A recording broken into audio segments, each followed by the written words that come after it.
to pretty much follow the format that everybody did as well. Why did I sign up for the course? Um, when I was sent the details of it, I could not miss the opportunity to have Bala teach anything. I met him, I think, maybe the week after you arrived, literally. And there was just a very immediate connection, and I was blown away by his knowledge. So little by little we got to know each other through different invitations that were presented, and I really enjoyed the way that he presented anything that he was asked. So I had never been exposed to any philosophy courses in my life. Needless to say, this pulled my brain into so many different places. I was completely exhausted after every session. But that does not, that comes along with the fact that we all here, I know, do so much, because a lot of us are teachers. As Stuart alluded to, we have sometimes 5 classes per day. So our day-to-day is very physical, and it's also, as a yoga practitioner, is very emotionally entangled with individuals, because you share energy, and when you share energy, you receive perhaps challenges that others are having, including your own. So it becomes sometimes heavy, a little cloudy, and not to say I completely agree, depressed, but it's a heavy burden that you need to relieve yourself from. So when this opportunity came to listen as opposed to teach, I was like first in line, because, as Stacey put it, we need time for ourselves. I also have a lot of children, so it's like forever. And now that they're bigger, I find myself longing for things for myself. So here I am. Yamas and Yamas. I particularly identify with nonviolence because it's not about physical violence, but rather the mental violence that I think we inflict on ourselves oftentimes. I also identify greatly with the non-coveting, because I believe that nowadays, with our really busy lifestyles and so intertwined with everything that is marketing and advertising, we are naturally drawn to things that sometimes we don't necessarily want or need.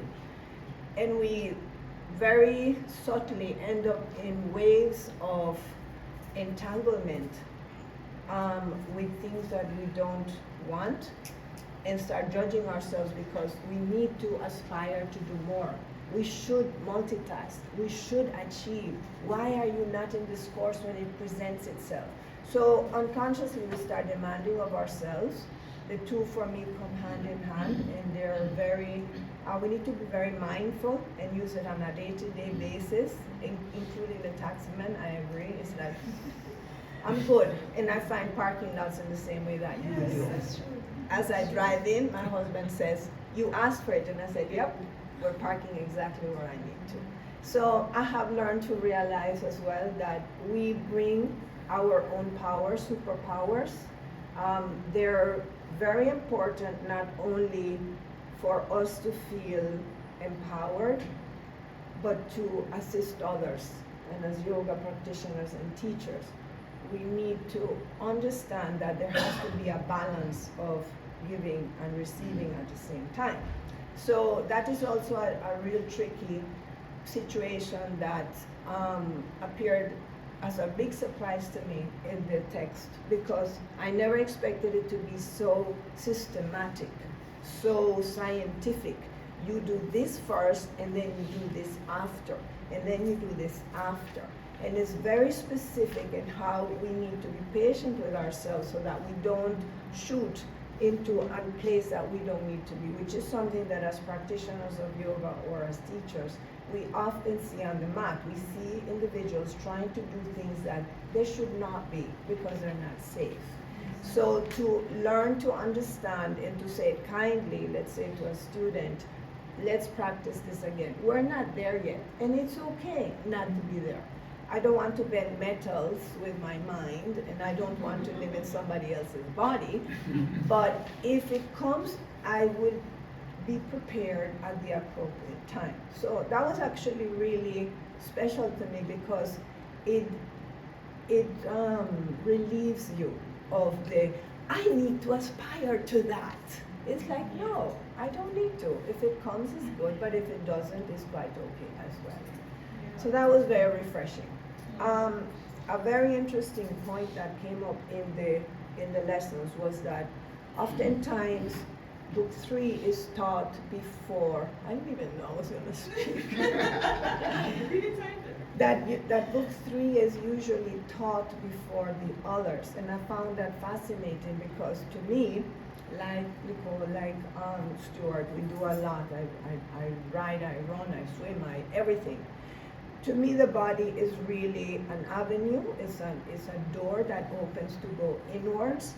So I can so easily understand why the asanas will be the first order of business. First, learn to know yourself. It's an easy thing. It's a physical thing. We don't have to question it. It exists. Our eyes, our ears. We spoke about closing our ears and our sounds. And Marcel also spoke about. I remember the day when you said that the trees talk to you.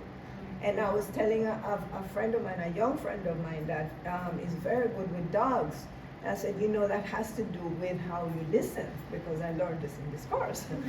You are actually able to hear other voices that perhaps I can't. So that was a great exchange and a great learning.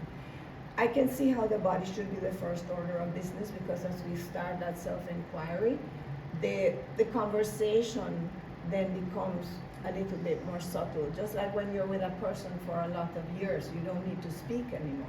So that's how I see that traveling journey until it's absolute silence. I don't get there yet, but maybe one day I will. So those were the interesting things that I think happened to me in this journey. It was strictly to make time for myself. I was extremely confused with the first book. All the big words and the pronunciations rattle my brain eternally. So I will get to them when I get to them. And also, very interestingly, the introduction by the translator I thought was brilliant, because even though I was having a difficult time reading it, I can now, at the end of the journey, understand the so many intricacies of Sanskrit as opposed to our very practical English, black and white. And when it's all intertwined and so many meanings are lost in translation, I feel that you are the right person at the right time to walk us through all of this. So there I am. That's my sharing.